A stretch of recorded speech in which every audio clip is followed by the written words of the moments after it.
there! I'm author Sarah A. Chrisman. And I'm Gabriel Chrisman. And today we're going to be discussing Charles Dickens' A Christmas Carol.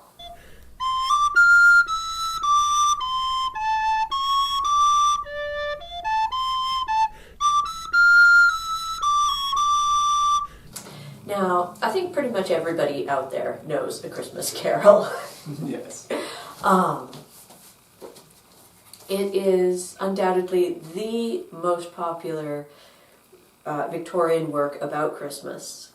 And most influential. And definitely the most influential. This is one that was turned into stage productions, radio productions, films, and all manner of things. But before all that, the real way that it became so influential and so cemented into the Christmas tradition was the author's own absolutely relentless reading tours, where he would go and personally read this in front of large audiences every holiday season. This was back when authors did get paid for doing personal appearances. In fact, he made a good deal more off of those personal appearances than he ever did off the book itself. Oh, those were the days. Yes, I that's wish. right. I wish. But that is how he absolutely made it what it is today and what we think of as being the Christmas story. Right, and if you read the original version, there are sections of it that come across as being intentionally written to be read aloud. And I think that he did it. I think very he much did it on on purpose. Yes. Yeah, he's doing what actors call breaking the fourth wall all the time, where he's breaking off from his narrative to address the audience directly. And it's very well suited for a performance type reading. Mm-hmm. So it worked very well for that. Yes. Now, it also, one of the things to bear in mind with this story is that it was published in 1843. mm-hmm. That's very early on in the Victorian era, and also he was writing it, it was set in a slightly earlier period. Right, so it's written at the very start of the Victorian era, mm-hmm. and it's set in a time just before the Victorian era, which makes it incredibly ironic that now a lot of people's only view of the Victorian era is Dickens' Christmas Carol, because it's not even Victorian. Yes, it's definitely very early, and he was writing it that way so that it was a nostalgic period, right. So that it gave people sort of this feeling of the past. And nostalgia has always been highly marketable as far as Christmas is concerned. People take the Christmas holiday as a chance to look back on their own childhood, on history. Mm-hmm. It's just very well suited for that. It's the end of the year, it's a season when everything is going to sleep, it's very well suited for retrospection. And obviously that's part of why Dickens chose to write the story that he did. Right, right. Yes. And that's a lot of what A Christmas Carol is. It's a story of retrospection. He's not only writing it at the dawn of a new era, about an earlier era, but yeah, it's retrospective. Yes. It's a man reflecting on his own life, mostly. Yes, and realizing there's still time to make changes and to improve. Right, right. And this later on got used by all sorts of other spin-offs, like even It's a Wonderful Life, the American Christmas movie that's so popular. That's essentially A Christmas Carol retold.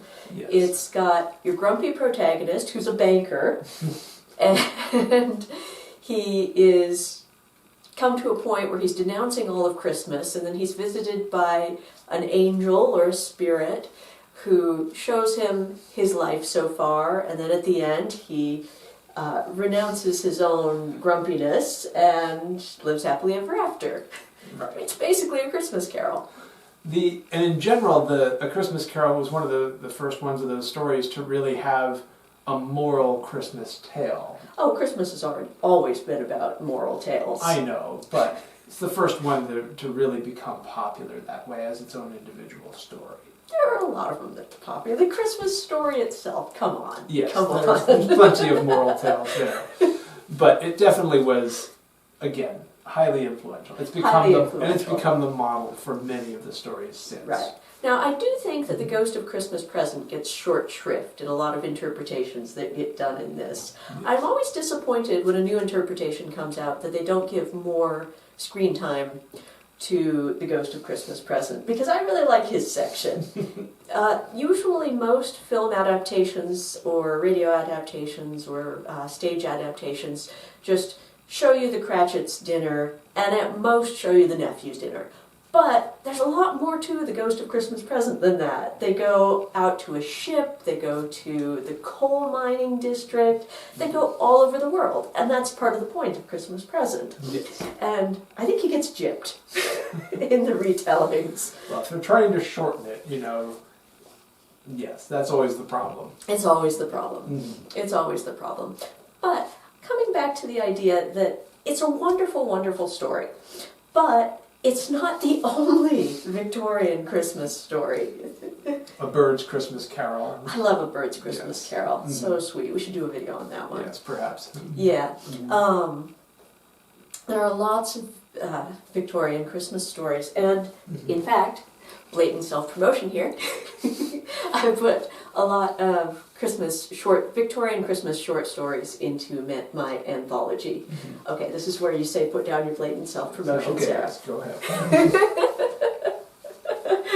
But anyhow, another thing that is a pet peeve of mine is when people think that any reference to the Victorian era only can be a Dickens reference. Because here's the thing, the Victorian history, it's not just for Christmas. Like people who promote animal welfare say a puppy's not just for Christmas or a cat's not just for Christmas. Victorian history is not just for Christmas. And so it's not fair to reduce an entire 60-odd years to just one story that's actually set slightly before that. Right. There's so much more to find out about the era. There's so much more to explore. Especially our favorite time, which is the late Victorian era, which of course Dickens wasn't even alive to write about. Right, Yes. right. And so, wonderful story, enjoy the story, but no, it's not the only story. Also, if you do want to truly enjoy the story, read it aloud. Yeah. That's what it's made for. That's what it's intended for. And that's how you'll get the most out of it. Absolutely. So, I think that's a good note to end on, a yes. good So- call to arms. Yes.